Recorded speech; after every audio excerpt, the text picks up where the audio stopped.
passed an old cemetery or driven down a lonely back road and wondered what happened here? Who's buried beneath that worn headstone? Have they been forgotten? What are the untold stories of this place? Every town has its secrets. Some are hidden in plain sight, in weathered headstones, crumbling bridges, or whispered legends that never made the history books. Today's guest has made it his mission to find and share those stories.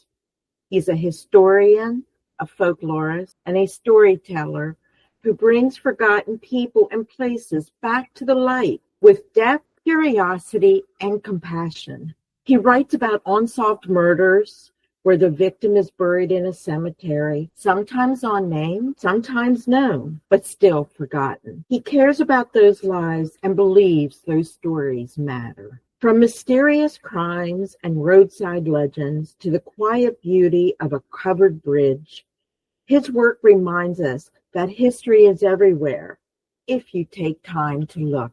Are you drawn to the stories that are rich in detail, full of wonder, and grounded in real places? Then you must stay tuned. Today's conversation is one you won't want to miss. This is the Wandering Pen Podcast, and I'm Christine Musser, your host.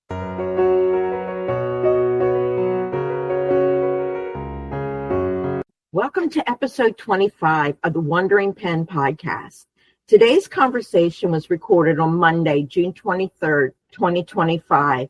My guest today is Norman Hauser, the writer, traveler, and keen-eyed observer behind the Pennsylvania Rambler. His blog is a treasure trove of rich history, hidden landmarks, curious folklore, and forgotten places scattered throughout Pennsylvania and occasionally beyond. From haunted highways and roadside oddities to scenic covered bridges and long-lost legends, Norman invites readers to slow down and see familiar places in unfamiliar ways. What I love about his work is how he weaves together storytelling and exploration, shining a light on the quiet corners of our state and still hold meaning, mystery, and memory.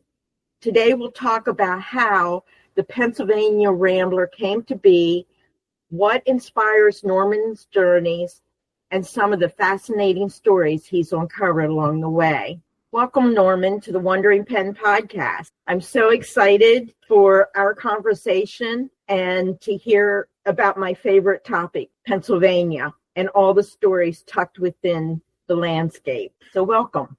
Thank you. Thank you for having me. Absolutely. So I'm excited to get this conversation going. So let's start with how you got into the Pennsylvania Rambler, how the blog got started. So when I grew up, my parents always took us on trips. Mm-hmm. So it'd be nothing for us to leave on a Saturday morning, spend all day just traveling. And my parents along the way discovered if they left me stop somewhere to visit it, something, I was a, quote, good kid. So that started actually my passion for history, for folklore. I had gone back to college to finish up a history degree. And in one of the classes, one of my fellow students said, history is boring. And that's where actually the Rambler got its start at. How can I take this information that I knew and make it not boring? Because unfortunately, we have a lot of people out there that when they hear, oh, history, they think it's fact, just fact. It's just dates, and it's so much more. There is such an interesting wealth of history across the Commonwealth. So I'm taking the knowledge that I have or have found and making it exciting for the next generation to make that history come alive for them. Mm-hmm. So that was where the start of the Rambler came from. I'm always looking for something new, something different. It's what people aren't talking about. So when you're looking at the blog, a lot of people don't talk about your Medal of Honor recipients. A lot of people are not talking about your murder victims. especially the older ones from the 1900s to 1920s. They're not talking about the police officers that died in the line of duty. So it's to celebrate their life and remember their life, but also making it where it's personable, that people can relate to it, read their story, and come away with something. I admit, I read a lot, especially the older history books, and there's times I understand why gentlemen in class said that history's boring. Some of the old history books, they're a struggle to get through. Right. But yeah, so that's the basic, taking the information that I grew up with, that I've heard, or research that I've uncovered, and taking that and making it something that others are finding, one, enjoyable, and two, they are learning the history or learning something new. Mm-hmm. Right. Well, one of the things that has drawn me to the Pennsylvania Rambler blog is that your style of writing, and it is so detailed and consistent. What drew you to do that? Is that, are you just naturally that way as a writer? Some of it, when I went back to college, I took a lot of English classes. Mm-hmm. There was a previous version of the blog that I will not talk about because the writing, it was bad.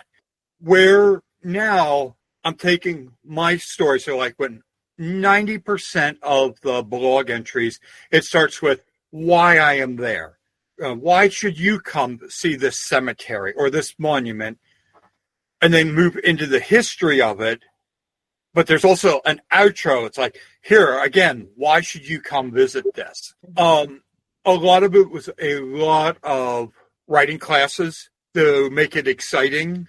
And I always make sure there's something in each entry that is new, that I don't want to just rehash everything that the newspapers are mentioned, or everything that somebody else we'll use covered bridges. Because most covered bridges, there's not a lot of information out there on the history of it, or it's very much an oral tradition. So to bring something new, as one of my history professors would always say, what am I adding to the story? And that's also a driving force with the writing. How do I add? How do I make it fun? How do I make it exciting? And so between the growth has been there over the years. Yeah, from what I originally started back when I first blogged in 2008, when I rebooted it to the Pennsylvania Rambler, which would have been 2018. Mm-hmm. The style is so much different. It's more captivating. It's more drawing in. It's not just throwing facts out there. It's how can I relate to you? What will make this exciting for you to read this entry? So that's a lot of how my style is. I'm always reading and rereading to say, is this going to catch your attention? Is it going to be something that's going to make you want to read this beyond the title?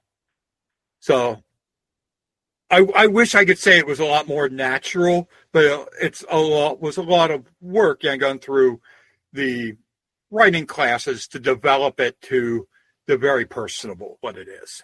Right. I have interviewed or chatted with writers, and writing does not come all that easy. It is quite, treacherous to write. It's very challenging, and especially if you're a perfectionist on top of that, you want it, but the thing is, you're a storyteller. That's what your posts are foundationally, and you're a good storyteller. Thank you. Yeah. So what that you've written about of the places that you were most surprised about? One of the big ones that really surprised me. Ed Dunkel and the potato incident. Now, Ed Dunkel was a baseball player, and I really thought whenever I was started looking into it, it's just going to be another pitcher. But to discover this whole story of how he threw a potato for the baseball, and he threw it at first base. The guy ran, he threw the regular ball, got the guy out, and it caused a riot. And I'm like, I never envisioned this whenever, and you start reading, it's like, oh, he was a pitcher, he was a local pitcher, and I did not expect this whole big riot between the Williamsport team and the Renova team. And Renova's like, we're not playing them anymore. Get us out of this league because we're so upset. That really came as a massive surprise to me doing the research. Now, likewise, another one that surprised me, we had gone up to New Hampshire to visit the grave of Corey Ford. He was an author, his short stories are excellent.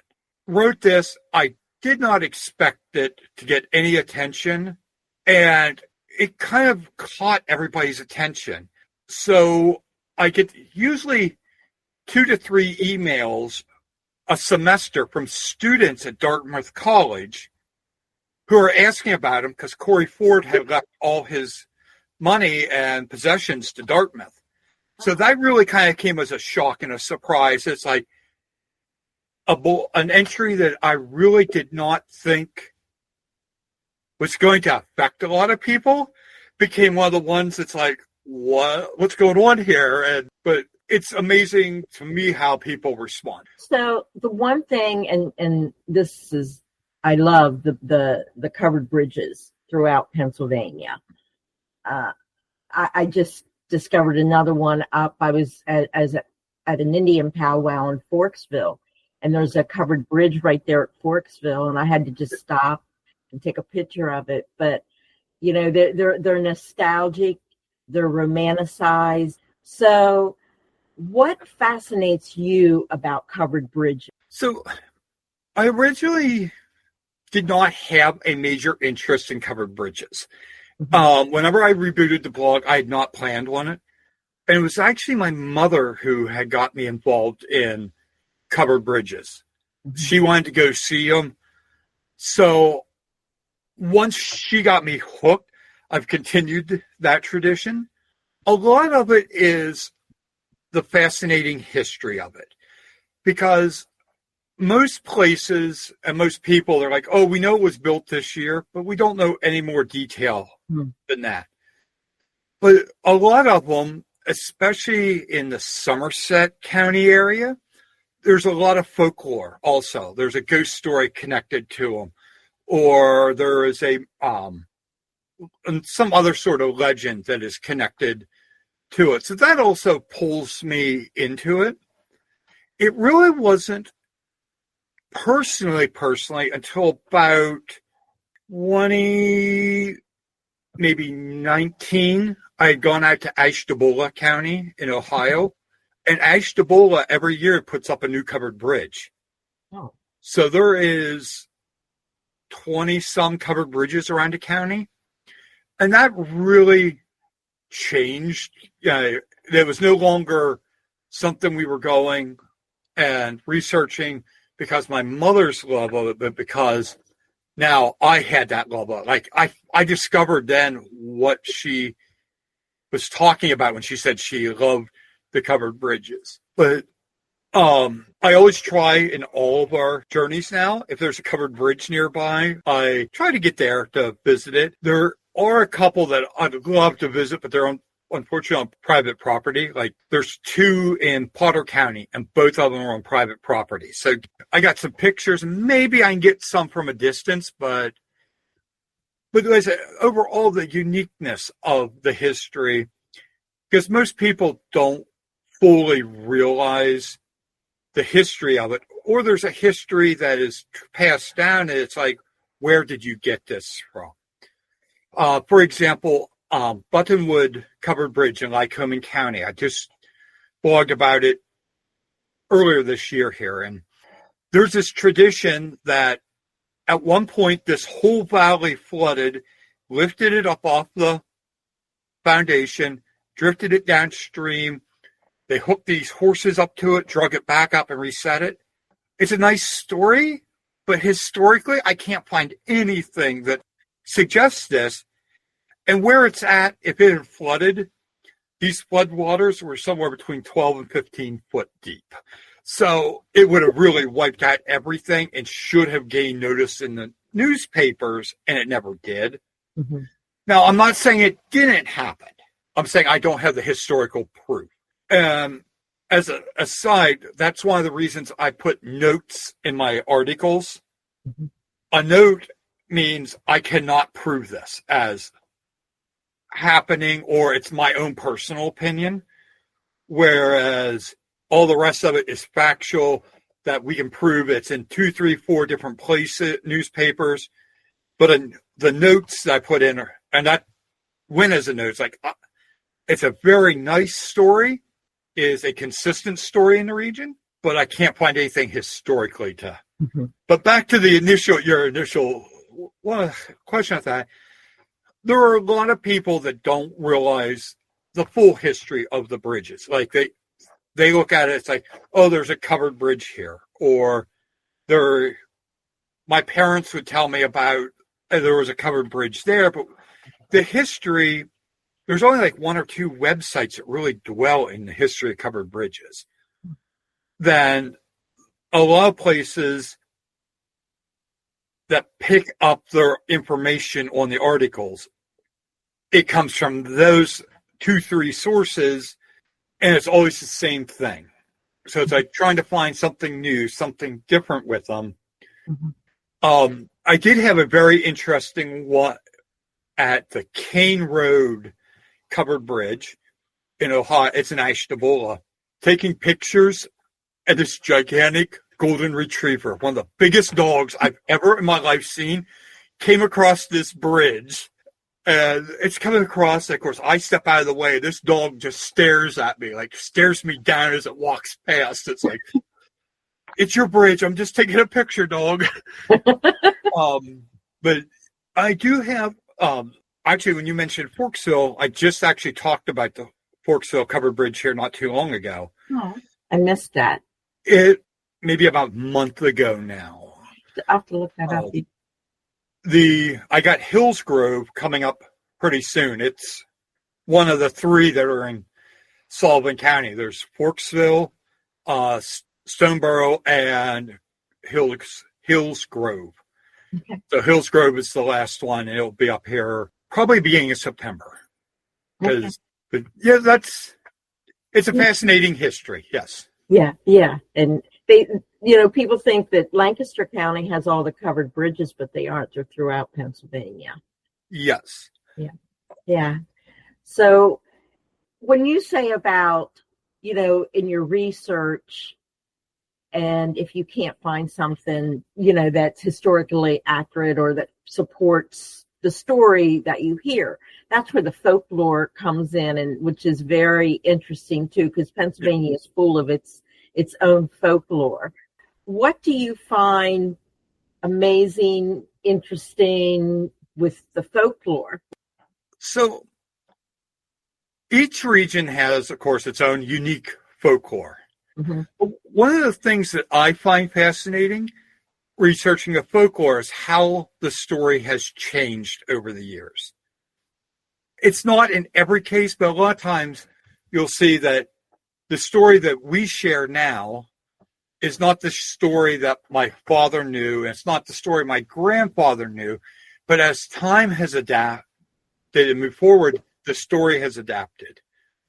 One of the stories that I talk about, it was in last year's Halloween stories. It's called The Jinxed House. Growing up, my father would always tell me about this house that existed up in the hollow where somebody had been killed in it, and nobody could stay in this house because it was jinxed. Well, around central Pennsylvania, there's like 5 different versions of this.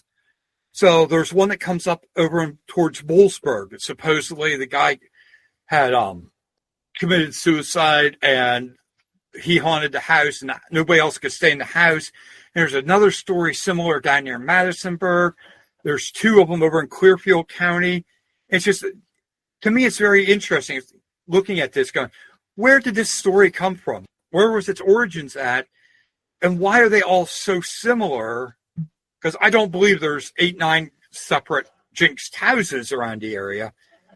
But to hear even people from my father's age in his 80s talking about it, to kids in their 20s talking about it, and how they adapted the story and legend has adapted, I think is fascinating.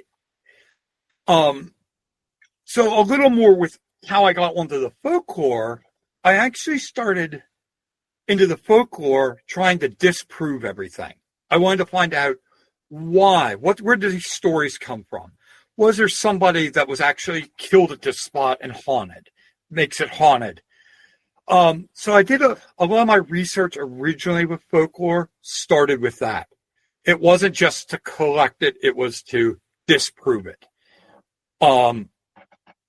Now, I am not a ghost hunter. I don't go out with my machines. I look at it fully with the historical research. But the folklore stories are ones that a lot of people come to the Rambler site to see. And one of the big things I do so we'll say that you send me a story, I would contact you, try to get in touch with you to your talk on the phone or face to face to hear you tell your story. Mm-hmm.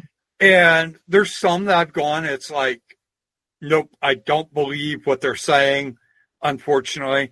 And there's others that you scratch your head because you're like, this story is so wild. But watching the person, there's no doubt that they believe something happened. Mm-hmm.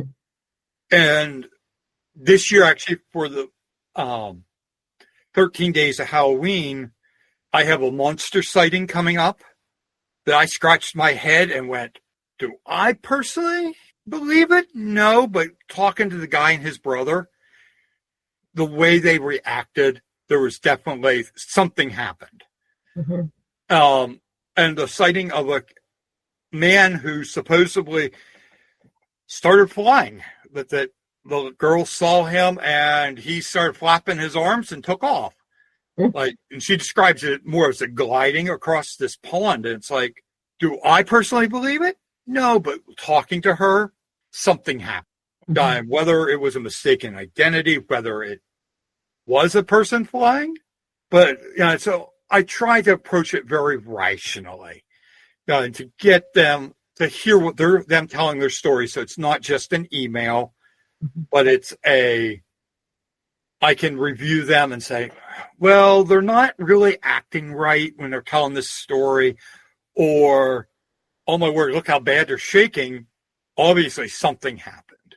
Mm-hmm. And I do have a couple that people would send, and they're like, I'm 90 years old. My son will get in touch with you once I pass. Then you can publish it. But we don't want it published because, you do it anonymously. We don't want the story to get out, which it can be a disappointment because it's like, this is really neat. This is really fascinating. But at the same time, I have to, as an author and researcher, have to respect that. Mm-hmm. Yeah. One of the things that you touched on is research. How do you find these stories? How do you, your research? What sources do you use? So a lot of the resources I use the old county histories that were put out in the late 1800s. Newspapers are a big one. So if we'll say that, well, let me back up here for 1 second. Mm-hmm. I was recently up at Wellsboro. So what I do is I do a quick internet search. Who or what is in the area? So one of the ones that came up this time was a Medal of Honor recipient, Philip Petty, up in Daggett, Tioga County. Mm-hmm. So after doing a quick internet search, then I start looking at the newspapers. What do the newspapers have in it? What are they telling me about his life? And then from there, on this case, then I drove up and got the pictures, spent the time, but then I'm looking also what's around it. Well, okay, so the Tioga County history has a little bit of mention of Daggett and Philip Petty. Well, now they have also this other guy that was a lawyer or a judge up there. And so it says about some murder case that he was involved in. So that gives me that next step. Okay, can I find this grave? Can I find this person? So it's looking at a lot of old histories, a lot of newspapers. There is a bit of oral tradition. So somebody would say, hey, have you ever researched this person? Here's what I know about them. I'm wary, though, with oral tradition and history because it's easy to change something, to make it something that is not quite accurate. Now, I'm not saying they're wrong. It's just not as accurate as it could be. And I'm growing up, I know my parents were guilty of it. They tell me a story. I'm like, oh, this is what they were saying. And then whenever I do the research now, I'm looking at them like, oh, my word, did we ever have that wrong? So I can see where I'm not blaming them for his oral tradition and history, but it's neat how people, though, focus on a certain part of that story. Let me give you another example with what I am saying with this. In Bellefonte, our Medal of Honor Harris, the traditional story with him is he had deserted, came back to Bellefonte, they slapped him on the fingers, he went back to the military, deserted a second time, came back, they slapped his fingers again, he went back, became a soldier, then ended up capturing the flag, a battle flag, and received the Medal of Honor. I don't know where this story came from, but historically, there's no record of him ever being a deserter. So, but it wasn't until 2 years ago that, I'm like, well, I don't know where we got this story from because historically, there's no evidence it ever happened.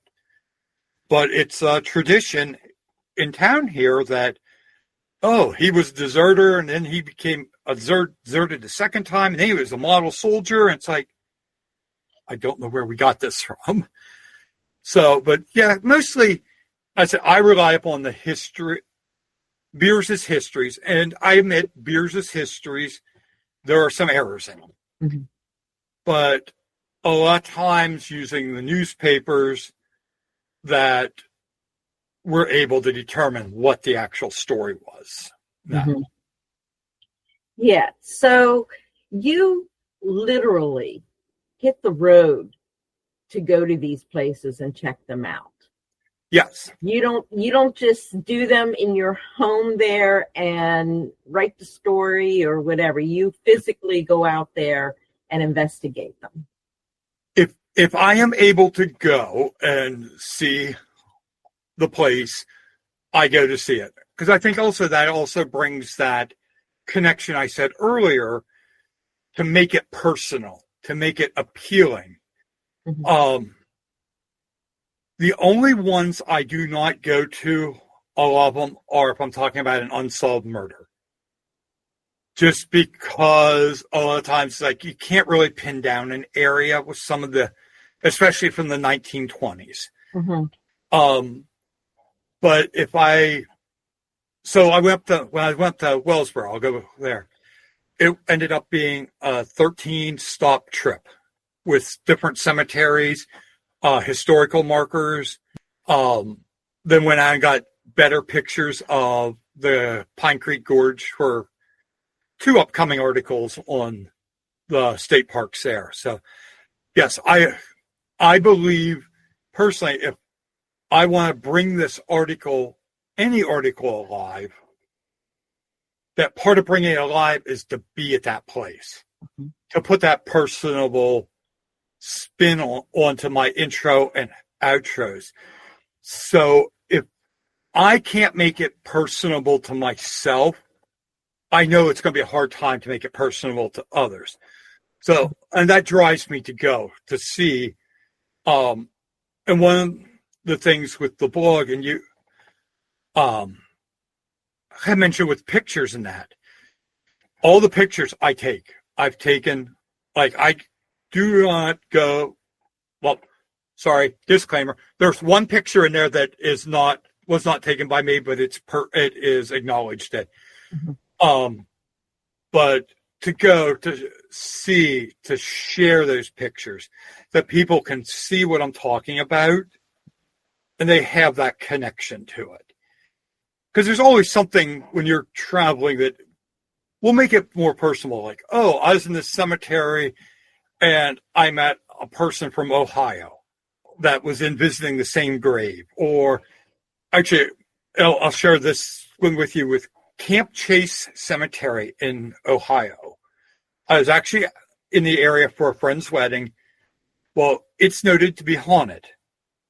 So I go into the cemetery, I'm walking around, and we're talking maybe 100 yards by 50 yards wide. It's right in the middle of Columbus.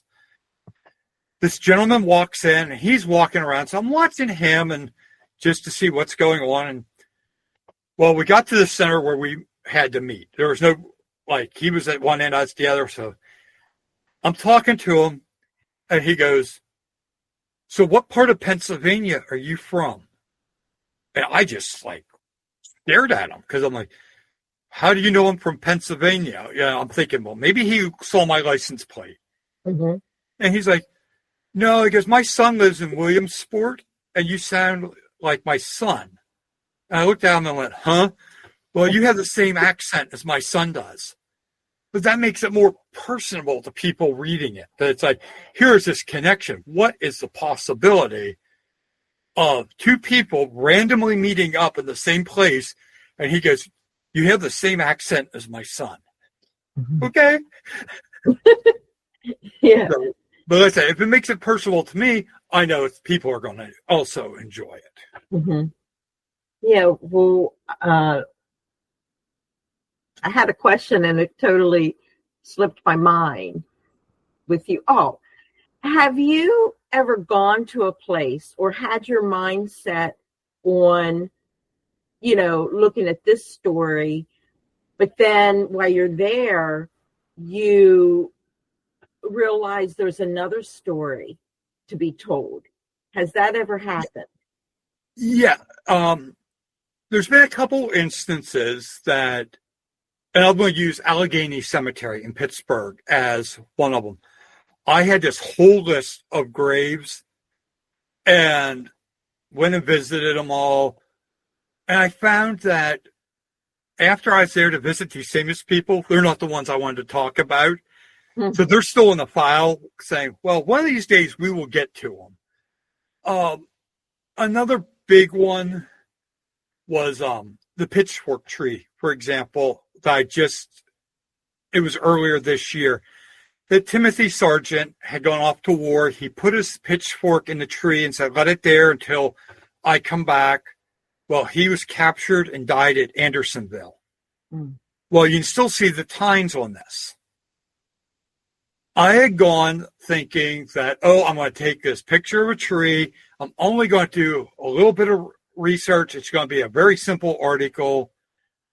And I found myself going in a whole different direction because I really got involved in his life, which was not originally planned. It's like, I'm just going to focus on this tree and the pitchfork and the legend. And instead it turned into, here's the life of Timothy Sargent. Here's what we know about him. Here's what his life was actually like. And so that one shifted from oh, we're only going to talk about a legend to talking about his whole life. There's been a couple of the journeys, like I said, I mentioned Allegheny Cemetery. Another one that I had these big plans for whenever I was in Ohio, actually the same trip with Camp Chase, I stopped and did all these Indian mans. And I planned on it. And then one thing or another, you can't find research, or there's not a whole lot out there. Mm-hmm. So that was also a big shift, that you realize, oh, I can't do this because there's not enough information. Mm-hmm. Or there's also been ones that I've had to completely refocus because there's too much information. And that, as a historian, I'm glad to see it. But as a writer, it can be frustrating because it's like, what do you put in here? What do you keep in here? Because as a historian, I say, well, all this is important. But as a writer, I'm like, this is going to be 18 articles. Josh Gibson, for example, the baseball player from the Black Negro Leagues. Mm-hmm. He's still waiting because there's so much information out there about his games that it's like, how do I cut this back? How do I make this relatable? So that goes with a change in focus and direction. Mm-hmm. But I've learned I can be adaptable. Mm-hmm. And that's one of the things that some of the articles, I said, if there's too much or not enough, I have the pictures for them. They get filed away. And it's like, eventually I pull them back out and I look out. It's like, oh, there's something different here in the newspapers now. This gives you something else to look at. Or this is neat. I found something with a different Indian man, or the Enon tribe is culture. Enon culture is who did a lot of the burial mounds. And so I'm able to go, and eventually they'll be written about. Mm-hmm.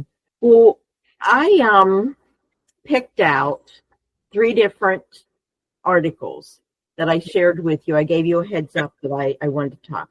What I wanted to do was start with the last one you wrote. I am going to do that one last, and then we'll bring it to present day, okay?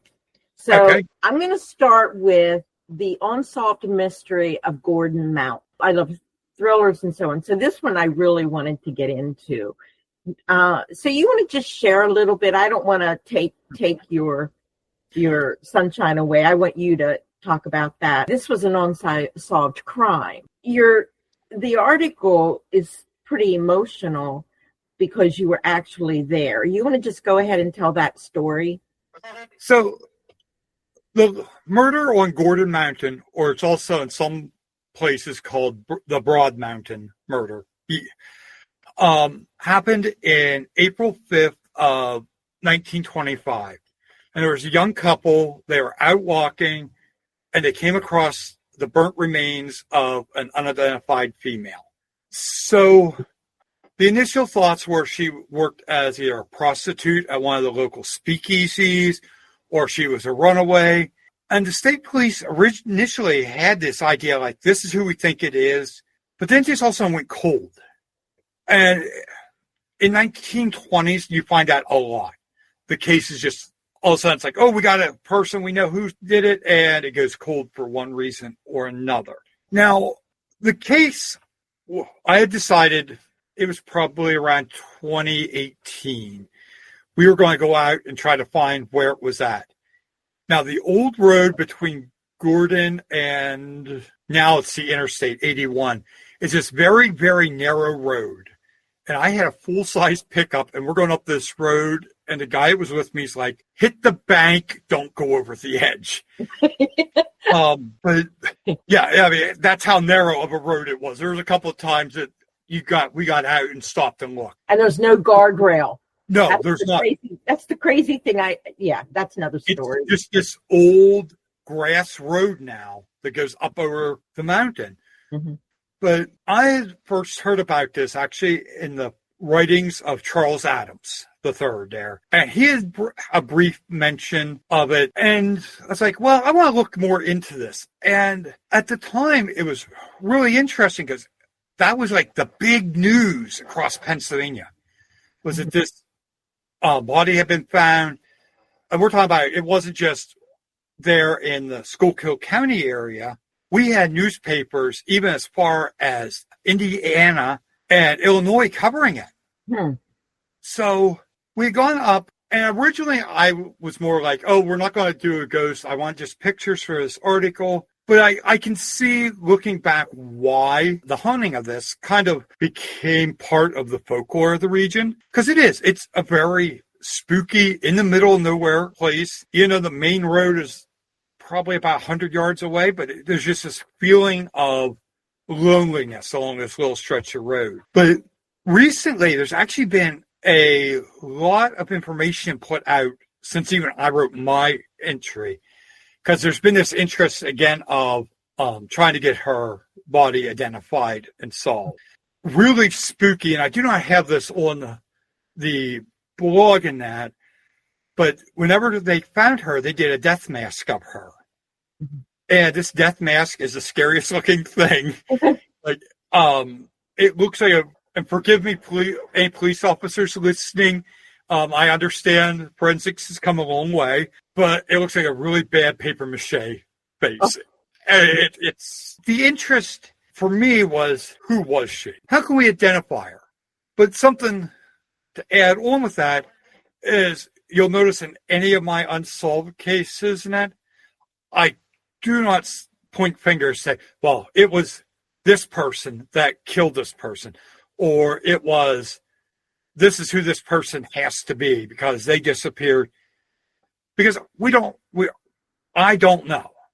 And for me to suggest it, to me, is doing it a disservice, because we don't know. Mm-hmm. Like, the only time I really have done that is actually with a John Doe here at Meyer Cemetery, where I came across a name in the newspaper. And I said, well, is it solved? Is this the person it is? Mm-hmm. But yeah, the whole Gordon ghost is very fascinating with it, because they believe that she was at what they call the Sunset Inn, which is this. Now, the Sunset Inn was not an inn as we think about it. It was a small building along the side of the road where people would drop in, have a drink, and leave. They believe that she was there as a prostitute, possibly, stole something, and she was murdered for that. Mm-hmm. But again, that's a theory with it. Yeah. But yes, the old road, you can still, I would recommend coming up it. Don't go down it. You can go right where the area where they found her at. But as a historian and as a folklorist, especially, I find the folklorist, how this all of a sudden turned into this big saga of supposedly somebody pulled a joke one time, but others say, no, he really didn't do it. So it wasn't a ghost. It was the actual ghost, not a sheet. But yes, hopefully we will be able to one day identify who she was. There's a lot of theories, mm-hmm. but as far as exactly who, it gets harder and harder, especially with the ones from the 1910s and 20s, to identify them. And to go with that, and again, I'm going to say my little disclaimer. I know for any officers that are listening, things have changed. But in the 1920s, they began condensing all the cases to the state police. And a lot of folders got lost. Not on purpose, but a prime example, Ravensburg, Jane Doe, there are no records at all, because somewhere between the sheriff taking it over and it being sent to the state police, the records got lost. Again, I don't blame anybody. It was a different time. I understand. Right. And that was pre-FBI too. Yes. I believe that was pre-FBI. But yeah, I thought that was a really interesting, sad story. But it's compelling the way you wrote that story, because You didn't point fingers. You told her story. You were trying to give her a voice. This was somebody who mattered. Yeah. So and that's one of the things I try to do with all of them. You will not ever find me praising a murderer on the blog. I've been to many graves of noted murderers, but I want to lift up the voice of the unheard. Mm-hmm. The Tammy Johnson and Constant Griggs article was one that both families actually got back to me. And so, like, we're her sister or we're her daughter, and especially Constant Griggs. And that was it was in the 1980s. It was a murder up in Luzerne County. And her sister contacted me and goes, you're the first person that I've ever read that actually cared about my sister.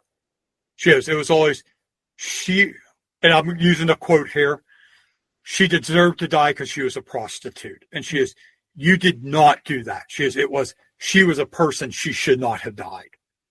And to hear that kind of feedback, that we're making the forgotten real people.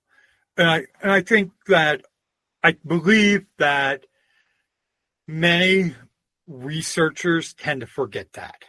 Mm-hmm. And that these are people, they have families. Somewhere somebody is missing them, if it's an unknown, or somewhere somebody's still mourning that death, no matter how long ago it was.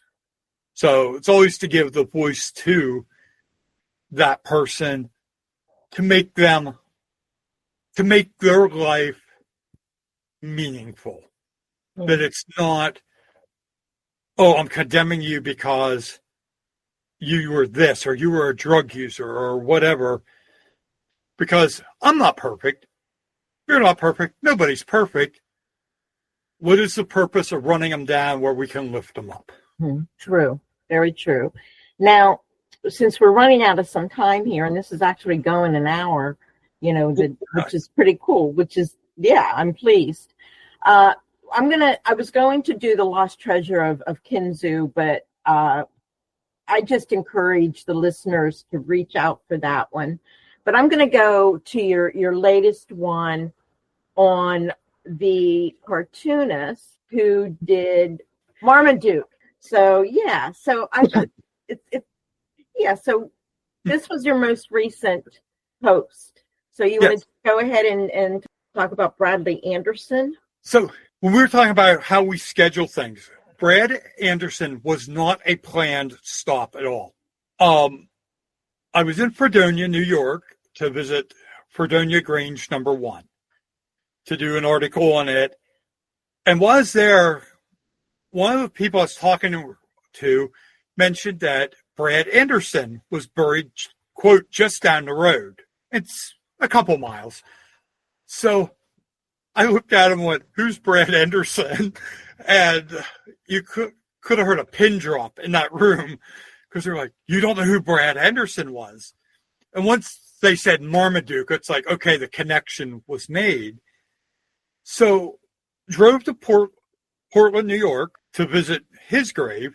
So for those that are not familiar with Brad Anderson, he was born in Fredonia, grew up just south there in Portland, and he went to school for advertising. Well, he ended up only in advertising for a very short time, and he started drawing cartoons. And his most famous one would become Marmaduke, the Great Dane that most of my generation and older grew up with. So that was one of the things I wanted to make sure that it's like, again, making it personable, I recognized the name. I grew up with them. But so he ended up in California drawing Marmaduke. He did another cartoon called Grandpa's Boys, which I have not actually found a copy of it. So I'm not sure what that actually evolved with, but it was a single panel also, like what Marmaduke was. Mm-hmm. He was in would retire with his and go into the Woodlands area, which is north of Austin, Texas, where he spent the last of his life. And he was brought back to Portland upon passing and was buried with full honors because he served during World War II, and he was a machinist on one of the landing boats. So he saw a lot of action in the Pacific theater with being on these landing boats, taking troops to the islands and that. So if any of the readers are in, or listeners are in Portland, there's actually a nice little statue of him and Marmaduke outside the community center there. Again, that was one of those ones, was not planned because it was outside of my scope of range whenever I did the initial research on that, but I'm glad I made the stop. It was one of those ones that's like, this is so exciting to see first how the community embraced his life and remembers his life, but also to stop and pay those respects. Right. And I encourage all of your listeners, and look what's beyond the hill. Take the back road. Find that monument that's right down the road. Your local newspapers usually will be a good source also to just say, oh, well, there's a new monument in, or there's a new covered bridge being built. Then that gives them a nice starting point.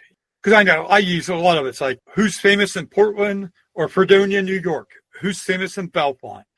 Last week was who's famous in Wellsboro, Tioga County. In 2 weeks, it's who's going to be who's famous in Chester County. So I'm going down to visit friends. So who can we stop? Who can we see? How can we celebrate? It's very cool. And it's about telling their storytelling. What are 3 of your top blogs, or what is your top, what gets the most traffic? Do you have 1 or 2 or several the top 3,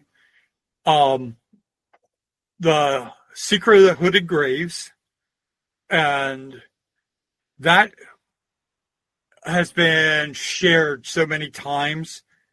And the Hooded Graves, I believe, were a form of a mort safe, which is to protect from people digging up the bodies and selling them to schools in that time, because they appeared right after the riots in Cincinnati, where they discovered that people were digging up bodies, or the bodies weren't actually being buried and being sent to schools for dissection.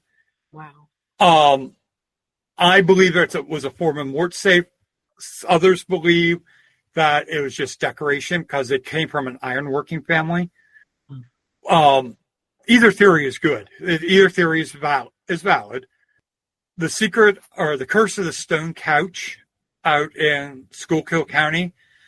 It's this rock formation along the edge of the road that supposedly, if you sit in it, bad luck will happen to you. I did not sit in it, for the record. I don't push my luck on those kind of legends. Mm-hmm. And those are the 2 biggest ones. They are way, way, way higher than all the rest of the. Mm-hmm. Another one that is very high, actually, is the Gordon Mountain one's very high. And what I notice is, if the news picks something up, then all of a sudden you get the hits because people are researching it. And I just actually removed this one because I have to rework it. The girl in the turquoise jewelry was identified this past week. Right. So I have to rework the article from an unidentified to unsolved. And locally here in Center and Blair counties, Agnes Doe, the baby that was found, she was exhumed for DNA testing, and so was Meyer Cemetery John Doe. Ah. So those 3, well, now 2, the 2 Doe ones have been hit really hard because they were hit the news and that. Yeah, so, that's really interesting. But yeah, I've heard about the girl in the turquoise jewelry, and I've heard about that Agnes Doe though too. Well, Norman, is there anything else you'd like to share? Or one thing I do want you to definitely share is the link to your blog. The blog is the Pennsylvania Rambler. That's all one word. unsolved.wordpress.com. Okay. Or your listeners can just put in the Pennsylvania Rambler and it will pop up. I encourage the listeners to really check it out because you won't be disappointed. You'll have forever reading. Thank you so much, Norman, for sharing your time and your travels and your thoughtful storytelling with us today. Your blog is a reminder that history isn't always found in textbooks. It lives in the back roads, small towns, and quiet places that many of us drive past without a second thought. To those of you who are listening, thank you for joining us. If this episode sparked your curiosity, I encourage you to visit the Pennsylvania Rambler. It's more than a blog. It's a journey through time and place, and it just might inspire your next road trip or your next story. If you enjoyed today's episode, don't forget to subscribe, leave a review, or share it with someone who loves history, folklore, or simply exploring the world with fresh eyes. Until next time, keep wandering and take the road less traveled. So thank you again, Norman. I really appreciate you for being here. Thank you.